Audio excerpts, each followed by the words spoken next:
Hello everyone, আমার mini ব্লগে সবাইকে ওয়েলকাম। তো আজকে ছিল আমার 100 ডেজ চ্যালেঞ্জের 4th ডে।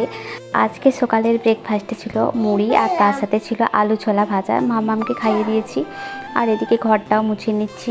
আর এখন তো এত পরিমাণে বৃষ্টি হচ্ছে যে ছাদটা সবসময় কাদা হয়ে থাকে, আর ছাদ থেকে উঠলেই তো দুয়ারটাও কাদা হয়ে যায়। এমনিতেই দুদিন ধরে বৃষ্টি পড়ায় তো আমার এত জামা কাপড় দেখো সব মেলা আছে, ভালোভাবে তো শুকোয়নি। আর তার উপরে এতগুলো আবার কেচেছি, জানি না কোথায় মিলবো।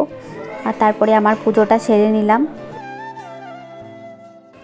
আর তারপর আমার ছাদের তুলসী গাছটাতে একটু জল দিয়ে নিলাম। আর তারপর আমি চুলটা মুছে নিচ্ছি, আর আমার স্কিন কেয়ারও হয়ে গেছে। আর দুপুরে রান্না করছি, হবে মাছের ঝাল আর হবে একটা সবজির ঝোল। তো এদিকে আমি মাছের মশলাটা মিক্সিতে দিয়ে দিলাম করতে, আর মাছের ঝালটাও কিন্তু আমার হয়ে গেছে।